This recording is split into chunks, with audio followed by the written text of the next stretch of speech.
पांडवों के पक्ष में, क्योंकि भगवान जिन्हीं के पक्ष में रहते हैं जहां धर्म रहता है, जहां मर्यादा रहती है, जहां संस्कृति रहती है, जहां संस्कार रहता है, जहां सत्कर्म है, जहां सदाचार है, उसी के पक्ष में मेरा गोविंद रहता है। आनंद की बात तो जब आती है जब भगवान ने द्रौपदी से कहा, हे पांचाली, मैं तुमसे कुछ कहना चाहता हूं। देखिए कथा बड़ी आनंद की है।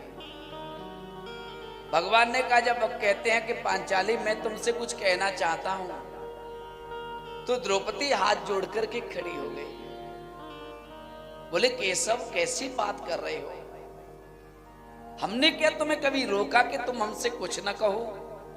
आपका पूर्ण अधिकार है हमारे ऊपर।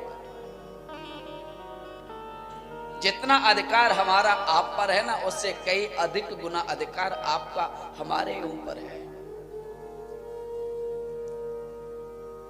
इसलिए महापुरुष कहते हैं भगवान को माना नहीं जाता। मानना शब्द तो सांसारिक शब्द है। चाचा को मानते हैं, ताऊ को मानते हैं, फूफा को माने, जीजा को माने, संबंधियों को माने, सबको हम मान रहे हैं,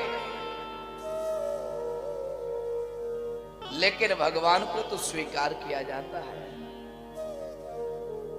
उसे स्वीकार करो। और जब तक परमात्मा को हम स्वीकार नहीं करेंगे तब तक हम कोई भी अपना अधिकार स्थापित नहीं कर सकते। और जब तक अधिकार स्थापित नहीं करेंगे तब तक तुम्हें उसकी प्राप्ति नहीं हो सकती। इसलिए अधिकार सिद्ध परमात्मा है, अधिकार के साथ जुड़ो। भगवान पर अधिकार जताओ। जैसे एक पुत्र का अधिकार पिता पर होता है, पिता का अधिकार पुत्र पर होता है, एक गुरु का अधिकार शिष्य पर होता है, शिष्य का अधिकार गुरु पर होता है, एक पत्नी का अधिकार पति पर होता है, पति का अधिकार पत्नी पर होता है, और एक भक्त का अधिकार भगवान पर होता है, और भगवान का अधिकार भक्त पर होता है। अधिकार सिद्ध जब बात आ जाती है ना, तो हमारा वहां किसी प्रकार की विपत्ति नहीं आ सकती। द्रौपदी ने कहा, प्रभु कैसी बात करते हो, आपकी जैसी इच्छा है,